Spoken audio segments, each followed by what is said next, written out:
Well, hello, everybody, and welcome back to the Safe and Sound Texas Audio Excursion. Today, I'm honored to have with me again Lou Hinckley of the Pacific Audio Fest and Gary Gill of Capital Audio Fest, who are the collaborators who have brought us the Southwest Audio Fest here in the Dallas-Fort Worth area. Guys, thanks for coming back. Hey, thank you. Oh, yeah, thank you. Good to see you again. Yeah, same here. So it was really a successful show, the last one you had, and glad to see we're going to have one again in 2026 here. For my part, it's really interesting some of the changes that you've made, and I want to kind of get into that right out of the box because I think you guys are doing some, I'll say, groundbreaking approaches, which I think it's going to be interesting to see how it works out, but I believe you've got something, a tiger by the tail, so to speak, and learning as we all learn and lessons learned. So just as a top level, I wanted to just let everybody know it's going to be in July of 2026 as opposed to March where it was in the spring. It's going to be at a different venue at the Dallas Sheraton, which is closer to downtown Dallas, and it's going to be Thursday through Saturday versus Friday through Sunday.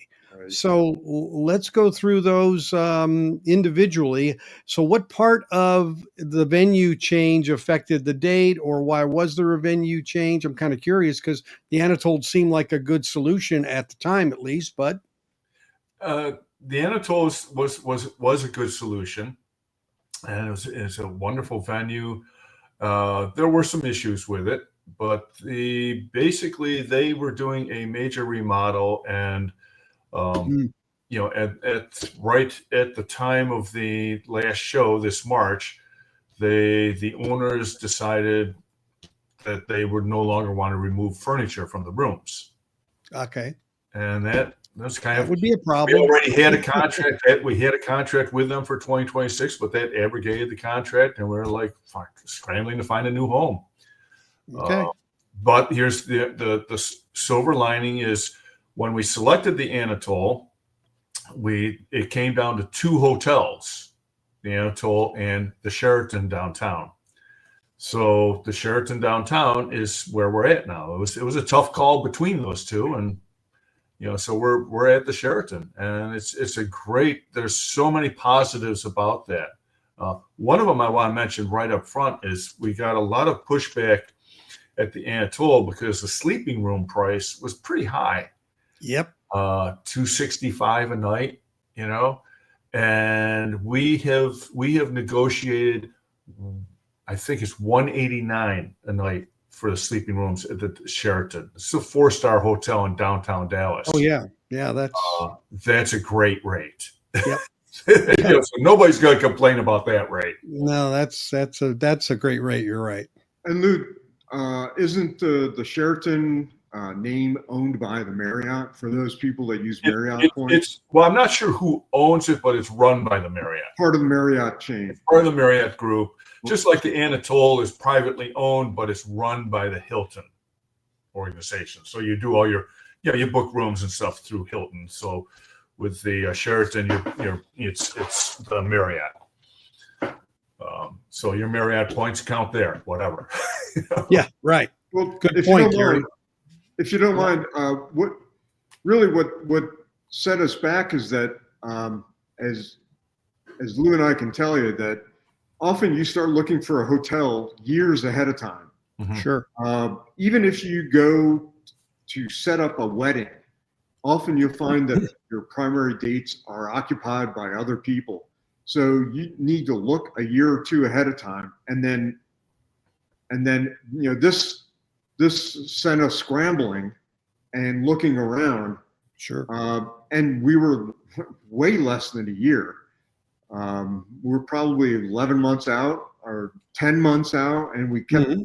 Lou and I visited Dallas a few times, and we saw some other venues that were presented to us. But as Lou said, the Sheraton was one of our primary hotels to begin with, and I think now it's really helped us. We went right back there, and now the tough part and while we're making our announcement so late, is that it took us months to figure out a date. And our primary dates in March that we wanted to be at, they're not available yet. Yeah. And that's why we're going to be 26, 27 in July, and then 28 moving back to the March slot. Gotcha. So it takes a lot of effort. Sure. Yeah. No, people I appreciate don't realize how much behind the scenes and preparatory work there is in setting up a show like this, doing it professionally. I can only imagine, but I know when you had that structure, I was expecting to continue at the Anatole and the contract, and then when you get upended, then I want to say you're starting from scratch, but to some degree you are, in relative to getting dates for sure. Yeah, and but I think the Sheraton is going to prove to be not just an alternative, but an improvement. Yeah, it doesn't have the artwork that the Anatole has, but the sleeping rooms are much nicer. Right. Of course, the Anatole is being remodeled. Once the Anatole is all remodeled, they'll be on a par. But the location of the Sheraton is much better because it's right in the heart of downtown. It's just a few blocks from the arts district, and just right by the historic district, and just so many options for other entertainment, food. Yeah, the Perot Museum is nearby. The Bishop's Art District is there. Yeah. No, it's got a lot of other attractions, whereas the Anatole's kind of it's there, but there really isn't really much around it. Right. And even though it's downtown, people think, driving, it's right one block from an exit off the highway. Oh yeah, it's right off Live Oak. It's right there. So yeah. It's as easy or easier to get to than Anatole was in terms of traffic flow, as I see it and understand. Yeah, the JFK Museum. The JFK Museum is approximately 2 blocks away. Right. And there's tons of restaurants, tons of things to do. So there's no need to go anywhere else. Yeah. So I think, and it's actually the way it's a true convention hotel. So eventually it gives us so much room to grow. What I can say is one of the issues that we had last year was that the Anatole it's kind of spread out, very horizontal. And I mean, it was exactly, especially on the mezzanine level. So one end to the other. Right. Yep. And now the Sheraton is 38 stories high. 42. 42? Yeah. And then we have all these floors that starting from the top and going down, and it's a template.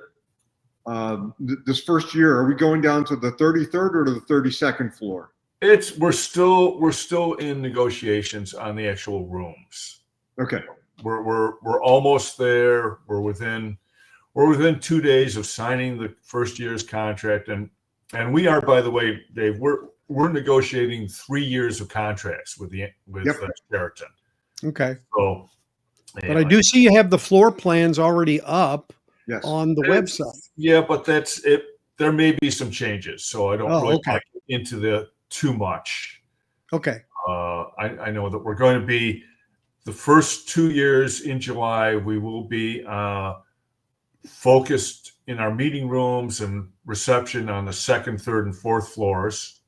Yep. And then we will either go up directly above that to like the 6th, 7th, 8th, 9th, 10th floor, or we go way up and come down to 32nd through 36th floor. We're still working on it. We don't need to talk about that, actually. Yeah, sure. No, I get it. Yeah, I get it. So now we know kind of the date and the location shift. Let's focus a bit on the days. You gave me a tease. You gave me a tease of that last year that was coming. So let's talk about the Thursday through Saturday approach versus Friday through Sunday traditional approach? Well, if I may, it's just, I've been exhibiting for over 30 years at different shows, and in the consumer audio shows, I mean, I remember as far back as 20 years ago, people talking about doing that, and having, because Sundays are traditionally, they're just so slow at any show. And this is something that's been talked about for decades. And with Dallas, it seems like the right place to, see how it flies. And what would you say, Gary? Oh, I agree with you, and I think we just felt that Dallas may be a little more. I wouldn't say more family oriented, but I'd say there's maybe a little bit of more religion involved in the Texas and or the South. Yep. So That's fair. we just felt that it's and luckily we're not in any sports season, or else we'd really have a problem. But at least not football, right? No, definitely not. But we just figured, Lou and I talked about it for a while, and a couple of vendors mentioned to us that, hey, give it a shot, see what Thursday, Friday, Saturday would do. Yeah. Right. And I think this is going to be the guinea pig, and I think it's going to be a positive thing. Many people working from home, they can get out early. We're gonna be up until 8 o'clock on Thursday. Thursday would be 2 p.m. to 8 p.m. Right. So that gives us the. Yep. I'm showing it right here on the screen.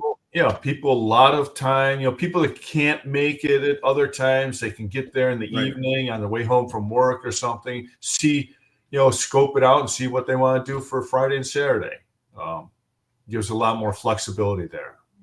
Yeah. Friday and Saturday will be the standard 10 to 6 hours. 10 a.m. to 6 p.m. I admit, it's actually one reason people haven't done it is because of the logistics of setup and tear down for the show. Mm-hmm. Yeah. We as the promoters have to pay for one more day. So it's more expensive for us to do to do this Thursday, Friday, Saturday as opposed to the Friday, Saturday, Sunday. Mm-hmm. But and we understand how it's things are a little challenging in the economics of everybody's life right now. So we're holding our prices, so we're eating that, but to make this work for everybody. Gotcha. But I think in the long run, it's going to be much better for us. Mm-hmm. And then plus we found that many of the vendors, they like to have after hours parties. Yes. And it gives a lot of visitors the chance to come back in the evenings in a more relaxed environment. Maybe, during the day, you've got a bunch of people in the room, or in the evenings, maybe you can have an appointment and you come back and you listen to that special piece of gear that you want to try out in a more relaxed environment. Have a glass of wine or bite to eat. These vendors, but these vendors are more interested in these after hours gatherings than. And they don't normally attend our, Lou and I both love live music, but, they prefer to do more business in the evening than to attend some of our functions. Yeah. Well, and we really want to place a focus this year, at least with SWAF, on promoting, vendors after hours events. And we want to make that so people know what's going on. Right. A lot of times, the vendors are pretty overwhelmed, and they don't, this is not in their wheelhouse to promote these things. So we want to really help promote them and do that. And still like to have live music. I think, Gary, I think you'll agree with me. This first year at SWAF, because it's a new hotel. We're feeling things out. We probably won't have any live music this first year. I would say so, right. Yeah. And I think after that, we may limit it more to like a Friday night live music. And so that Saturday night, because Saturday night is really the prime night when the vendors do after hours. And we did have complaints from vendors about our live music events taking away from that. Yep. And Gotcha. so we have to be considerate. I think at Pacific Audio Fest for 2026, I've already booked a band for Friday night, and I'll talk more about that later. But I think I'm probably not going to do anything on Saturday night there for that very same reason. Gotcha. No. Okay. Well, yeah, we're basically growing and learning and, adjusting and going to really serve what the intent is. And that is for people to hear the equipment and for vendors to be able to showcase it. And anything we can do to facilitate that, I think it's really good. And there's people I talk to who weren't able to attend, who made comments like, like Friday through Sunday, it's family time, we're getting ready for a weekend. So this Thursday thing provides, some guys were telling me, they said, yeah, I can sneak out of work at noon. I get in there and hit it. And then, even, get home at a reasonable hour, and I've hit it. Now I've got my weekend with the family. So I think there is that, piece of people's lives where they'd like to fit it in and slot it in, but how do you do that? So I think it'll be it'll bring in people who normally are challenged to come, and I think that's what you want to do. And again, Sundays have been always, as you said, a bit of a, I don't want to say throwaway, but really rough and slow when you start later because of, it's just the whole 9 yards. And it seems like no sooner you start on Sunday, it's over. Yeah. So, well, and from the vendor's perspective, Sunday is very slow, and you have this enormous pressure to get packed up and loaded out. Right. The minute the doors close Sunday, 4 p.m., man. And so people will often be starting to tear down early. It's just from the vendor's perspective, very stressful day. People don't see the behind the scenes, but it's like, if you remember the old show MASH, and they would do a bug out. It was like, it was like there would be like instantly this whole big thing is gone. And that's Sundays. And so what we're doing with this new program is they come in Sunday morning and just load out then. Get out of Dodge, yeah. But they don't have they're not transitioning from dealing with exhibiting the show to suddenly packing up. No, they could just do Saturday night, get a good night's rest, get up early, pack up, boom. Yeah, I think that's a good consideration that you gave them in that approach. So I hope they're grateful for that, because I know if I was in their shoes, I would be. Well, and as I say, it does. The downside is it costs Gary and I. I get it. Which is no small thing. I'm sure. So no small thing. That's correct. So yeah. Well, good. So we've got the dates. We know where we're going, what we're doing. We'll have more updates, I'm sure, as time goes on. The website is southwestaudiofest.com. And that's where you can find all the updates and the specifics and hotel info, dates and times. Correct. And again, $189 a night for a top hotel in a major city is really, I pay that for a Hilton Garden Inn in a suburb. So, we got a great rate with that. I mean, parking at the hotel is a little expensive. We did what we could, but my understanding is there are a lot of parking lots around. Right downtown. There are. So, there's a lot of options for people. We're actually looking to develop a relationship with parking lots or parking garages nearby. So let's hope. And once we find that out, we'll put it on the website, give directions or an address, etc. Right. We'll get everything. So mark your calendars, everybody. July 23rd through the 25th. That's Thursday through Saturday. You are not illusioning when you see that on the calendar. It is July 23rd through the 25th, 2026. It's already passed this year, so you should know that. At the Sheraton Dallas, 400 North Olive Street in Dallas.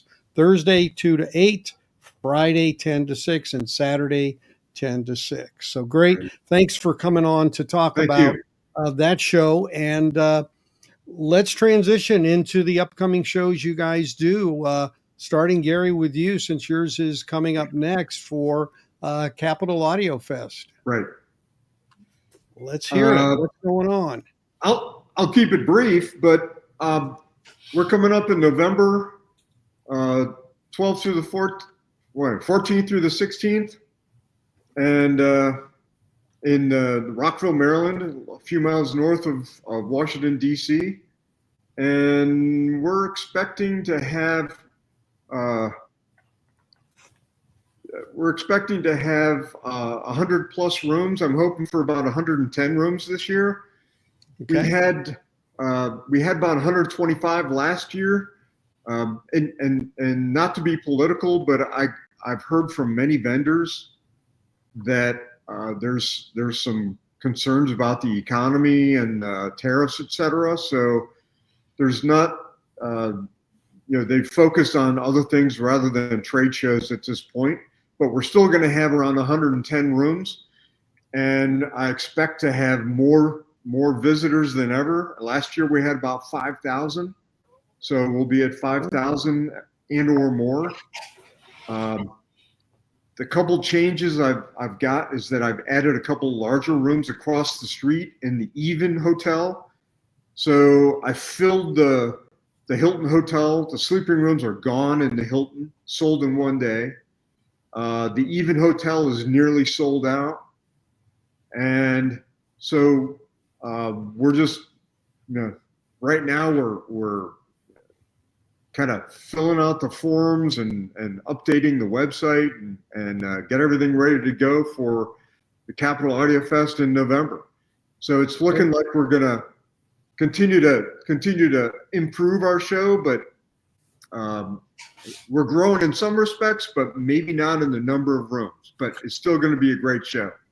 Can I say one thing?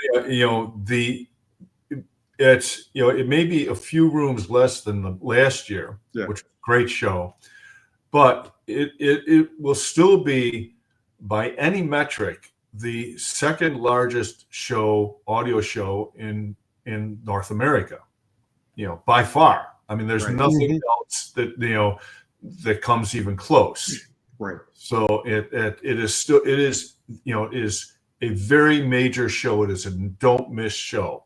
Right. Thank you. Yeah. Great. Also, it's our 15th year, believe it or not. Been doing this thing for 15 years. Wow. So I'm pretty happy about that. Time flies when you're having fun. Yeah, we're continuing to improve. We're going to have I think this is going to be a first. I've employed a photo booth. We're going to have 8x8 back and then a freestanding camera that you upload. You input your email address and phone number, and then you take as many photos of you as you want for free. It'll go right to your email address. So it should be fun. I mean, bring your amplifier or have your family with you, your best buddy, etc. And I think it's going to be pretty fun all weekend, Friday, Saturday, Sunday. That's actually a great idea because, in one of the real important aspects of these shows is that there's a community, an audiophile community. Right. And for so many of these people, they have these friendships, some that go back for decades. Right. They only see their friends, 2-3 times a year at audio shows. Right. And so I think that's a great idea for that. It's like, here's my buddies that I, just only see at audio shows. Yeah, here's the photo. Right. It's great. Yeah. Yeah. Yeah. Very much. Well, great. Well, congratulations on that, Thank Gary, you. 15 years, and looking forward. I'm certainly going to try to make it this year. I have some friends that go every year, and they are pressuring me to come, so I probably will be there. Peer So, pressure. Gotta peer go. pressure. Gotta go. All right, good. Well, there we go for that. Now, Lou, of course, you are the king man for the Pacific Audio Fest, and I know you've got some things that you want to talk about related to that. Well, yeah. Well, thank you. The Pacific in 2024, I experimented with the idea of making Pacific a biennial show, just every other year, and so we did I did a contract for 2026, skipping 2025. We got a lot of pushback on that. People really love the show, want it to be every year. So after 2026, it will be every year. And unfortunately, there's been this rumors going around that, oh, the show only lasted 2 years and it's done. We're not done. Rumors of our death are greatly exaggerated. Definitely we are still alive and well.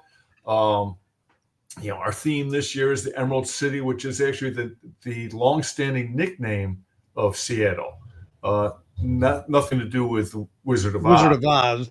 It's basically because it's very green. I heard that you were the wizard. I guess that was just a rumor. Well, you can take it as you want. Maybe they said wizard. Maybe it wasn't wizard. It was wizard. Okay. Wizened. But anyhow, yeah. So we will have the show. It's next September. It's going to be a great show. People do love that show. It's this one. I like having it. It's not small, but it's not big. It falls in that middle section, which gives us a lot of room to be fun.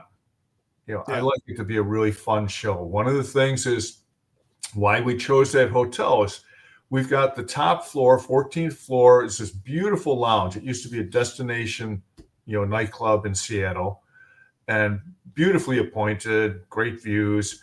And we've had live music up there, and it's just a lot of fun. Actually, this Kings of Swing, which is this 17-piece, jazz band, they performed the first 2 years at Seattle. And last time they did a recording there, and Gary Cole of Genesis just released that recording. Yeah. Apparently it's wonderful. But yeah, so we'll have and I've already booked the band for Friday night, and that'll be the a local R&B band who, when they played 2 years ago, they just brought the house down. These guys are like, they're one of the best R&B bands around. They are amazing. Great. So it will be a really good, fun show. A lot of great vendors there, and we are alive and well. So I just clicked on venue and I noticed the date still has the full 24 date, and I don't know what the pricing is on the hotel. It showed 185, but maybe that's not up to date. I can't remember exactly. I haven't updated everything on there yet. Okay, that's fine. And yes, I will have to go in and get that squared away. Thanks for that. I paid $300 a night in Seattle for one night, so I downtown. So yeah, so that's any rate under 200 is going to be pretty good. Yeah, well, it'll be right around 189 or so.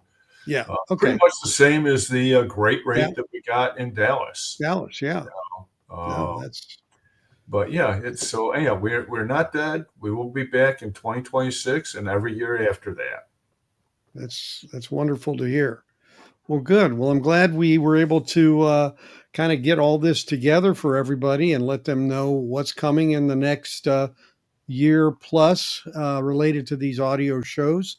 And the Dallas show I'm really looking forward to because of all the neat changes that you guys are making. And I'm looking forward to that coming back and promoting it for those of us in the area and those beyond as well. because two airports here to use, Love Field and DFW International. So you've got choices on your carrier, Southwest versus your main lines at DFW. So that logistically, I think, is a big advantage here, to you as well. So excellent to have you gents back. I appreciate very much your time and efforts because, like Lou, you said, and you're so right. I mean, doing these things, to put it together, what it takes to pull it off, is a lot. And I was on a cruise to Alaska. I was in Seattle in July. I went on a cruise, and one of the last things you could do was to watch a video in their big concert hall area of what it takes for that ship to run. Oh, yeah. All the behind, I mean, there literally is a bakery on board, and it's, Right. and they do everything, they make it there. The cleaning, I mean, just the whole, it's a city on the water is what it is.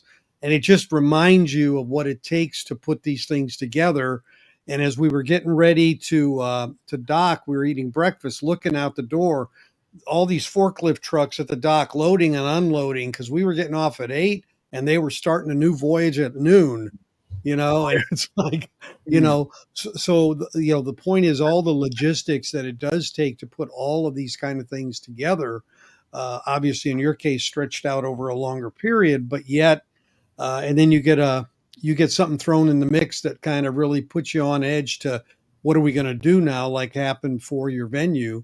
So great to see you guys made the effort to stay here and to continue on with year 3 of the Southwest Audio Fest. So Lou and Gary, thanks again for all you do and for joining me today. Can I add something to that, David? Sure, please do. And thank you for appreciating all the efforts. And the other aspect of that, putting on the show, like you say, something is thrown in the mix, and there'll be things that happen at the show, the last minute, things right before, and so on. And Gary and I work really hard to make sure everything is done right, and that everybody is treated well, and treated with respect, and given every advantage they can get. Because for us, it's more about the people than the profit, And yeah, sure. Some shows are not, and I won't name names, but they don't make the effort to do all the little details as well as possible, and we really do that. I mean, Gary has a solid reputation, 15 years in the show, of always treating people well, and we do things like the, we're the only show with a program guide, which the advertisers put, the vendors put advertising in. We put that online and we keep it online in archive, and things like that help people I've seen out. that, yeah. Have it so it's not just putting on a show, it's putting on a well-run show, a professionally run show. That's what really takes the time and effort. Sure. So I just wanted to throw that in there because excellent. Not all the same. You can put on a show, but to do it a really well-run professional show, that's a whole other level. Yeah, it does. And I mean, coming to Dallas a few times to figure out the venue, I mean, that's all, that's all in the mix, but that's not a small decision from a lot of standpoints. That's a huge decision. And I'm glad that you guys went with something you really felt comfortable with. And that's important because when you make a decision, that you're kind of forced into doing something you hadn't planned, it's, if you can rush your decision, at least you had a good idea of what you wanted to get out of it and who you had dealt with. So you had that confidence. So that's good to hear. All right. Very good to hear. Well, again, thanks guys. And Thank you, we'll see you at the next show. All right. See you soon.